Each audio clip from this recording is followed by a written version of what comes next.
Jonathan, en 2019, vous avez été boursier, hein, Fulbright, et vous avez achevé une maîtrise en gestion des arts à l'American University. Dites-nous, comment avez-vous intégré le programme Fulbright? Euh, j'ai toujours su pour le programme Fulbright, mais j'avais jamais pensé à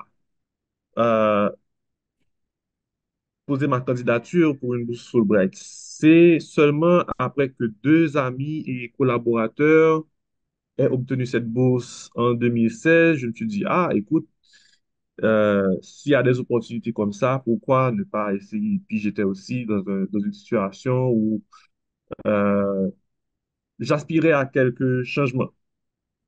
Et puis, j'ai suivi le processus étape par étape, pas forcément avec de grandes attentes. Je me suis dit, bon, c'est hyper sélectif. Il y a beaucoup de candidats. Il y a très peu de chances que ça aboutisse. Mais à chaque fois que je passais à l'étape suivante, jusqu'au jour où j'ai reçu un mail pour me dire que j'ai été présélectionné et on devait faire une réunion avec ce groupe d'étudiants qui avait été sélectionné. Et puis, je me suis dit, bon, voilà, c'est arrivé, maintenant, il faut assumer et puis aller jusqu'au bout. Hmm, intéressant. Mais comment a été l'expérience pour vous? Très Vous bien. êtes... Alors, l'expérience à l'université là-bas, C'est ça, voilà. oui, c'était... Bon, je ne pense pas que je pourrais demander une meilleure expérience. J'avais le choix entre American University et je crois l'Université de la Nouvelle-Orléans. J'ai beaucoup hésité entre ces deux. Et finalement, j'ai choisi American University parce que j'avais entendu parler beaucoup en bien de cette université et la façon dont ils ont présenté le programme sur leur site m'avait beaucoup plu. Et j'ai eu un accueil vraiment chaleureux des responsables du programme et des autres étudiants aussi qui étaient dans le programme. Euh, Très intense, comme tous les programmes de master. euh, Beaucoup de travail académique, mais aussi beaucoup de découvertes, puisque je me suis euh,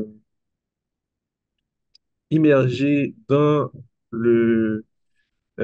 l'environnement culturel de Washington qui est riche, on ne peut plus, avec tous les musées du Smithsonian, les salles de concert, théâtre. Et dans le cadre de ce cursus, on a eu l'occasion de voir de très près comment ces institutions fonctionnaient. On est allé dans le backstage d'un ballet.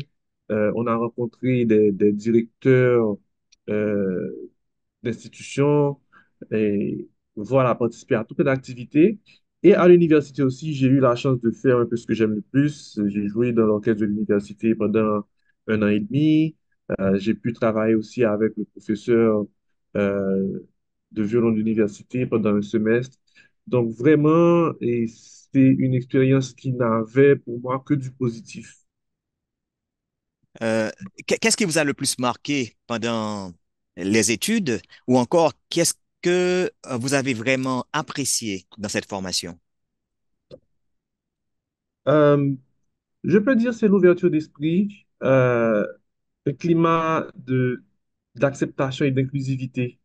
Et je ne me suis jamais senti mis à part, bien que j'étais le seul Haïtien dans le programme.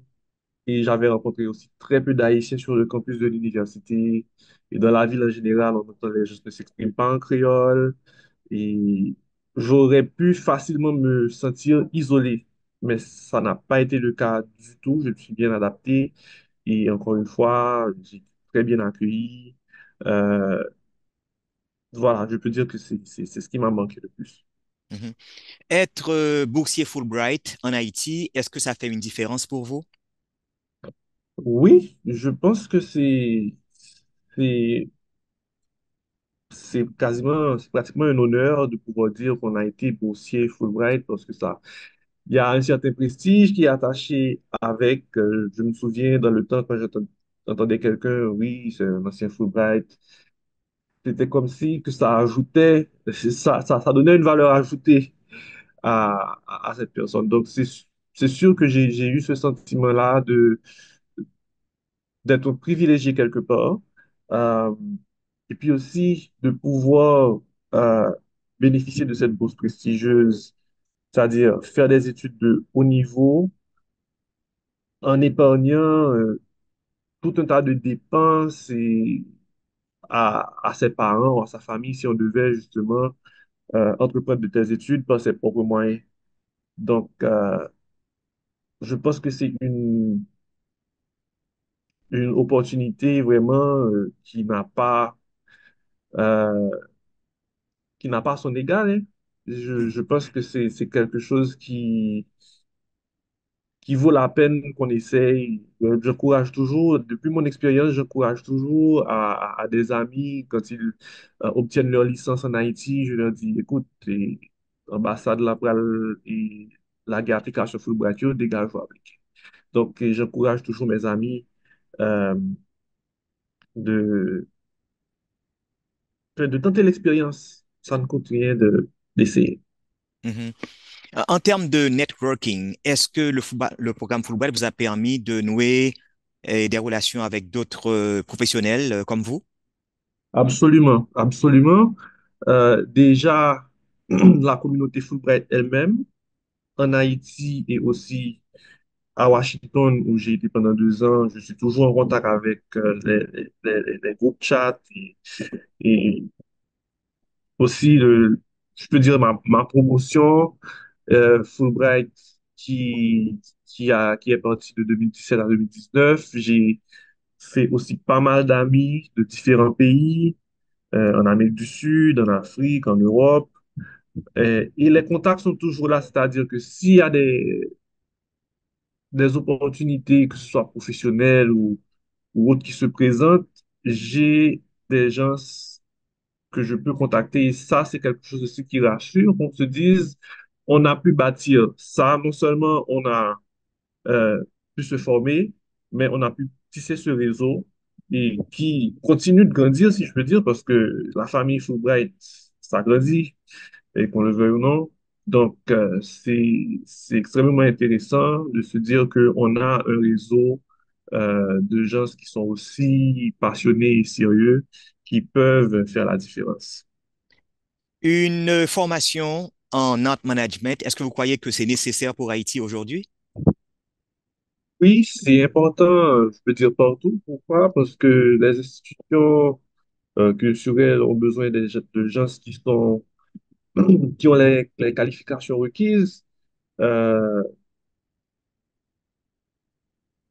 je ne sais pas, bon, notre secteur culturel est en crise actuellement et il faut des gens qui, qui puissent réfléchir pour savoir comment dépasser ces difficultés, comment travailler avec les artistes, travailler avec les communautés et pour vraiment tenir la culture haïtienne debout, qui est finalement l'une de des choses des seules choses qui nous restent, c'est la culture. Donc, on parle toujours de comment la culture haïtienne est riche, est diversifiée, mais pour la préserver, il faut des gens qui euh, aient les bons outils pour le faire. Et je pense que c'est une formation qui, selon moi, devrait intéresser beaucoup plus de personnes. Euh, Concrètement, comment allez-vous utiliser cette formation au bénéfice de votre pays, Haïti? Bon, je le fais déjà depuis 2019 après ma graduation. Euh, Depuis ma graduation, j'ai été approché par les responsables de Bloom Haiti, l'organisation basée aux États-Unis, qui supporte les institutions, les écoles de musique en Haïti. Nous avons beaucoup d'écoles qui reçoivent de l'aide sous forme de matériel, d'instruments musicaux, de partitions. et aussi de subventions pour les élèves et de l'aide financière aussi pour les staffs de professeurs, pour la participation des élèves dans les camps d'été, c'est quelque chose d'extrêmement important. Et aussi, dès que l'occasion se présente, si des professeurs ou des élèves avancés trouvent l'opportunité de se former davantage à l'étranger, Bloom Haiti peut s'impliquer en offrant son support. Donc, ça, je suis très fier de le faire, même sur une base volontaire, parce que faire partie du conseil d'administration d'une organisation, c'est pas un travail qui rémunère, mais ça vient de la passion. Et jusqu'à présent, je fais partie de ce conseil d'administration. On a eu une réunion récemment et ça fait toujours plaisir de voir que malgré euh, la détérioration de la situation sécuritaire à Port-au-Prince particulièrement, mais aussi à d'autres endroits dans le pays, il y a du progrès qui se fait. Donc, je peux dire que jusqu'à présent, cette formation m'a permis de tenir cette ligne, rester euh, contribuer à l'éducation musicale.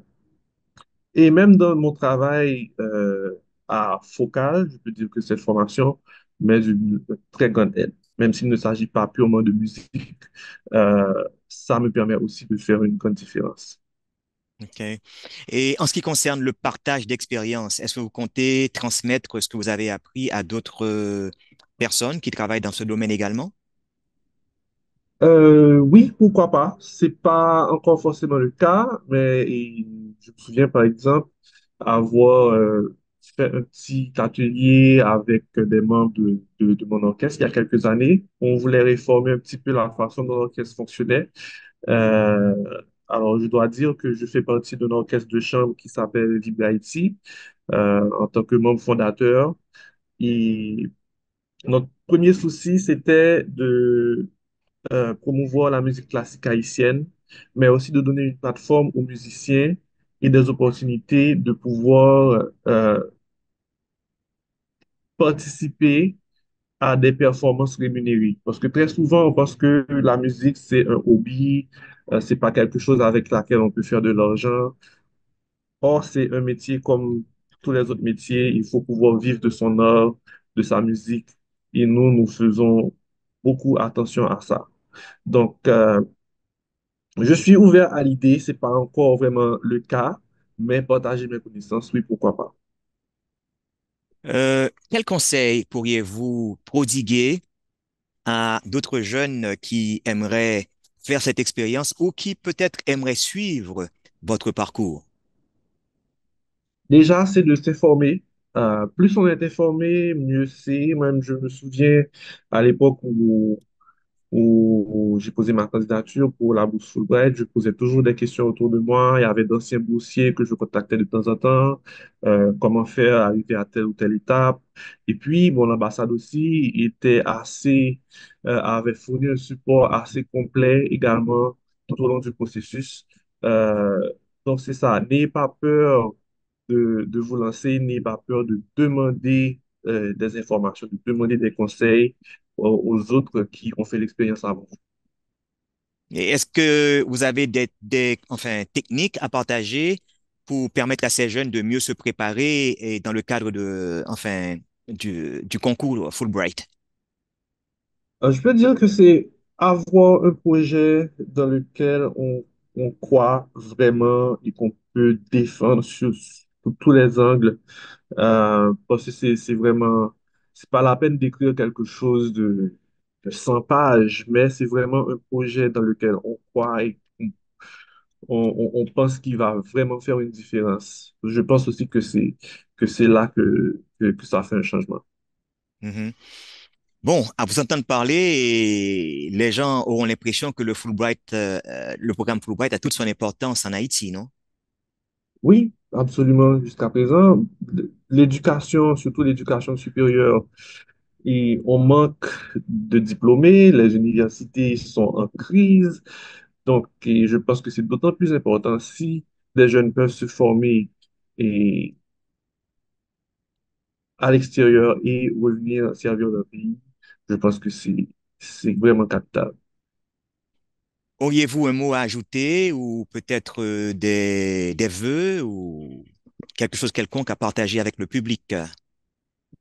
Bon, oui, j'aimerais déjà parler un petit peu d'une initiative que Focal, l'institution dans laquelle je travaille, a lancée tout récemment pour commémorer le bicentenaire de la dette de l'indépendance, l'ordonnance de euh, Charles X, si je ne me trompe. Euh, c'est une partie de notre histoire que nous connaissons pas forcément très bien, surtout les plus jeunes, on n'est pas vraiment imbu de ce qui s'est passé à cette époque.